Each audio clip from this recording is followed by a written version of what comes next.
From Hollywood, it's time now for... Johnny Dollar. Eve Holden, son. Hi, Sheriff. You put in a call for me, did you? Yes, I'm ready to go to work. Now that the inquest's been held and George Henderson's death is officially an accident, I might be able to move around your little town a little easier. What can I do for you? Help me to move around? The case is closed, as far as I'm concerned. Eve, what's the matter with you? That inquest was a farce. For all I know, Henderson could have been pushed out of that hotel window. The attitude of different people in this town makes that whole thing... Hold on now, son, hold on. I meant to say it's closed as far as my office is concerned. Personally, I think it needs investigating.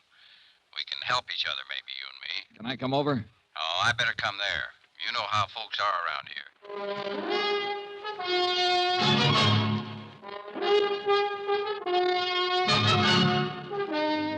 Tonight and every weekday night, Bob Bailey in the transcribed adventures of the man with the action-packed expense account, America's fabulous freelance insurance investigator. Yours truly, Johnny Dollar.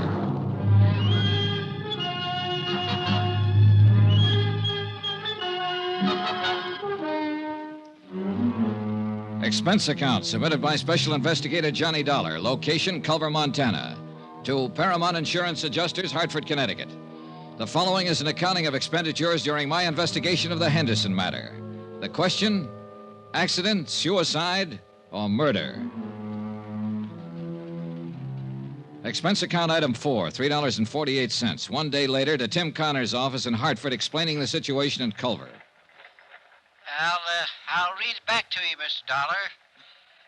Mr. Tim Connors, Paramount Insurance Adjusters, Hartford, Connecticut. Coroner's inquest into death of George Henderson, policy number EMP-196667, found death to be accidental. In my opinion, the inquest was not thorough. Have decided to stay on in Culver and conduct my own investigation. If any change, please advise via Western Union, Butte Hotel, Culver. Am forwarding copy of coroner's verdict this date. Best regards, Dollar. Correct? Okay. Oh, Mr. Dollar. Good luck. Yeah, sure. Expense account item 5, 68 cents. Postage. I mailed a copy of the coroner's verdict to Hartford, airmail special. After that, I went back to my hotel to wait for the sheriff, Eve Holden. Come on in, Eve. Oh. Hello. Hello. Mr. Dollar, my name's Porter. I'm the manager of this hotel. Oh, well, come in, Mr. Porter. I can't right now. I've got some other things to attend to.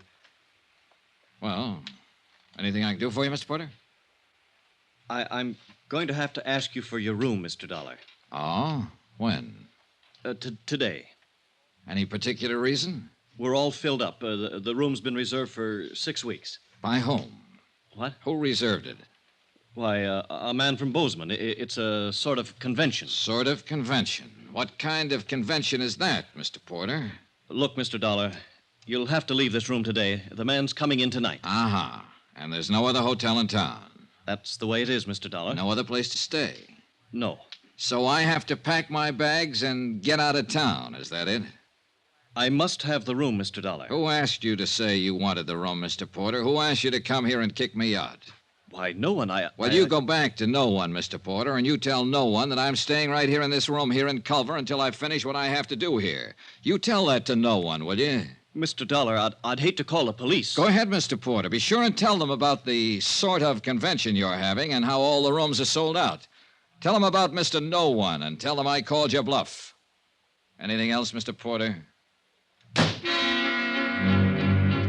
I was at the stage where I was beginning to take notes for myself. Note 1, the mayor didn't want to have an inquest into the death of George Henderson. Note 2, when they did have an inquest, they didn't want to really find out anything. Note 3, Mr. Hotel Manager wanted me to keep on not finding out anything by getting me out of town.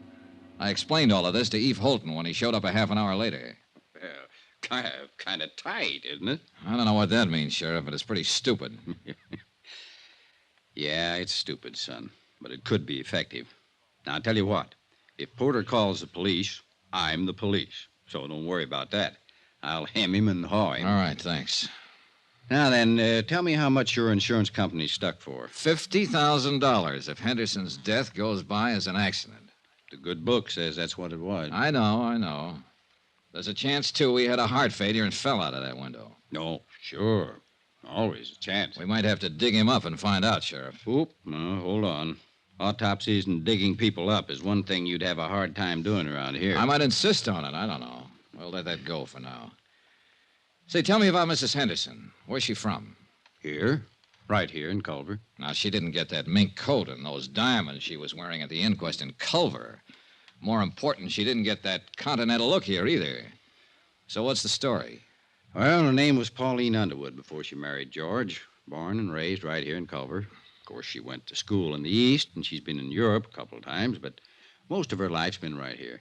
She is a mighty pretty widow. And a mighty rich one, too. Henderson had it. I know. This divorce she talked about at the inquest yesterday. Well, everybody in town knew they weren't getting along, never did get along. How could they? Pauline's 26 and George is 59. He could have been her father. As a matter of fact, he almost was. Well, tell me about that. You got a drink? Oh, yeah. Well, George raised Pauline from the time she was 14. He paid for all her schooling and growing up. She didn't have any folks after her old man died. George was pretty good to her. He sure was. Was he a friend of her parents? Well, Tom Underwood worked out at the ranch for George. When he died, there was Pauline standing around. Oh, yeah. Oh, thanks. And she eventually married him and his money, huh? Well, I wouldn't put it that way exactly. I think she liked him. Now, I've gone over what you're thinking, son. Those two were talking about divorce for some time. The papers had been drawn up for a settlement. She'd have got a lot of alimony and so on. Oh, Pauline had no call to push him out that window or have him pushed out. At least not for money. All right. Suppose he didn't want a divorce. Suppose he loved her and she came to the hotel room that morning and he pleaded with her to try all over again. Suppose she said no. Suppose she said no in a great big cold way. And George Henderson sat there and thought about it after she left. And he got sick all over and he walked over to that window and... Suicide? What do you think? You knew him. He wasn't a suicide type, so... Oh, nobody's the suicide type until they come to the end of the line, Eve. Then it's too late to interview them and ask them how they got there.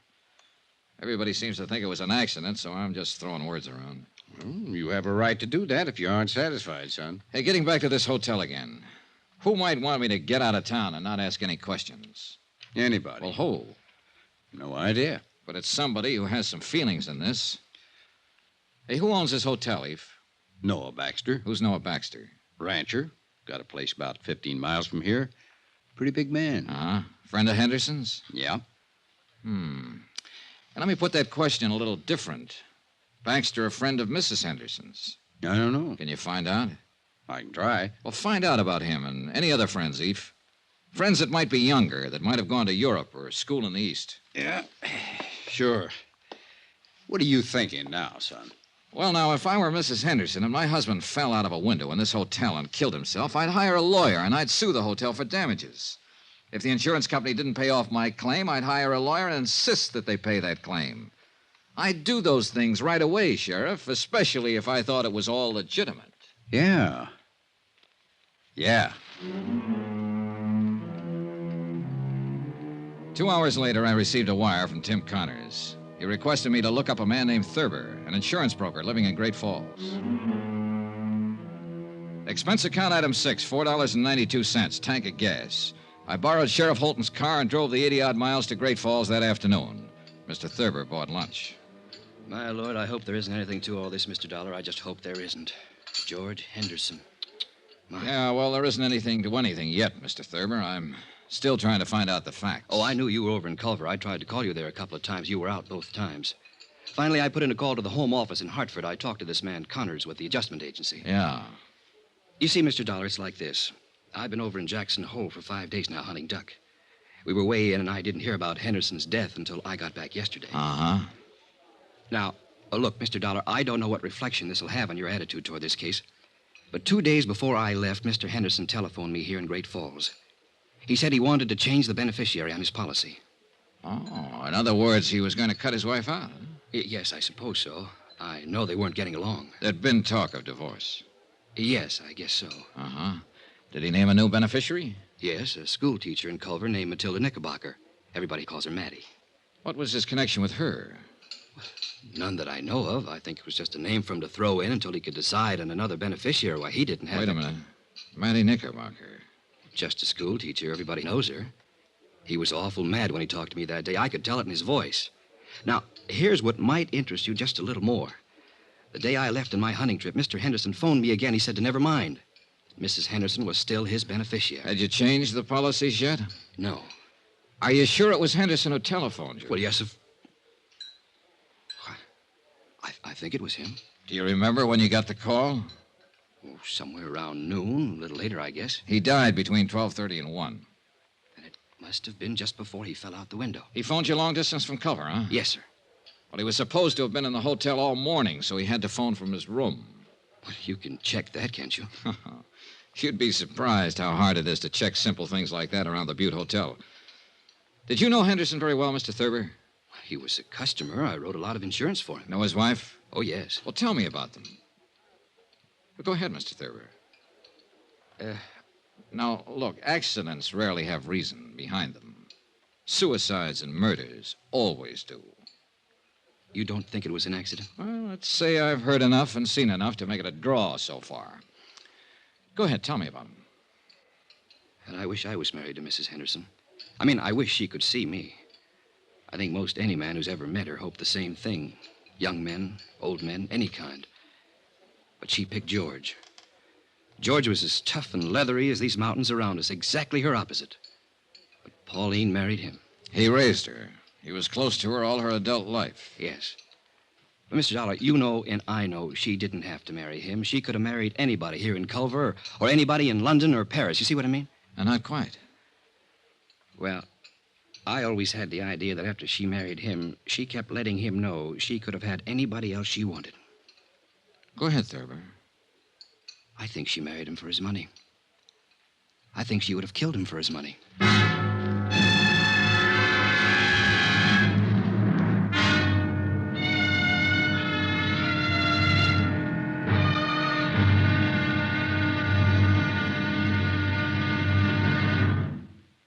There'll be another intriguing episode in our story of the Henderson matter tomorrow. Tomorrow, the whole affair becomes a town issue, and I become the town goat. Incidentally, let me take a moment to say thanks for the many kind letters you've sent. We appreciate them more than you know. And I only wish it were possible to answer them all personally. Again, thank you. Yours truly, Johnny Dollar.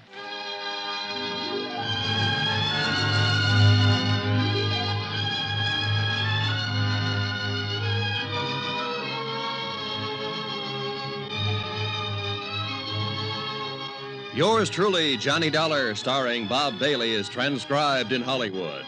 Written by John Dawson, it is produced and directed by Jack Johnstone. Be sure and join us tomorrow night, same time and station, for the next exciting episode of Yours truly, Johnny Dollar. Roy Rowan speaking.